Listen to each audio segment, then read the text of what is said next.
Պարոն Կարապետյան, ոչ միայն այսօր, այլ ընդհանրապես շատ խոսում եք նրա մասին, որ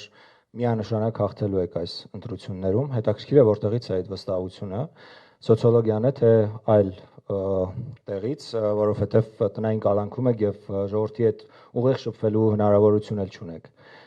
Եվ հաշվի առնելով նաև 2021-ի ընտրություններում, երբ կար եւս մի տեխնացու, ով հայտարարում էր, որ անպայման հաղթելու է Փաշինյանին, բայց դա չստացվեց։ Ձեզ մոտ ինչպես է դա ստացվելու եւ որտեղից է այդ վստահությունը։ Մեզ վստահություններ շնչում է մեր ժողովուրդը, մեզ վստահություններ շնչում են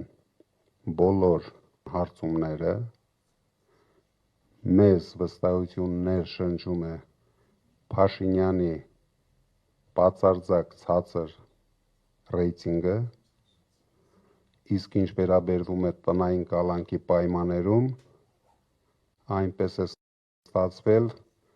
որ կալանքում նույնպես հեշտությամբ կարելի հաղթել Փաշինյանին։ Պարոն Կարապետյան, 2021 թվականի համապետական ընտրություններին եւ 2025 թվականի Գյումրու քաղաքապետի ընտրություն։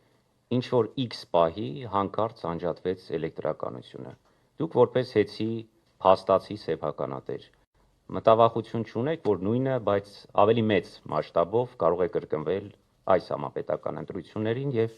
իշխանությունը մեղքը բարդի ձեզ վրա։ Արդեն 1 տարի է հեծը շատ վատ կառավարվում է ներկա իշխանության եւ իրենց վատ կառավարիչների կողմից։ Դրա համար ամբողջ պատասխանատվությունը կրում են թե այս իշխանությունը, թե ներկա կառավարիչները։ Հույսով եմ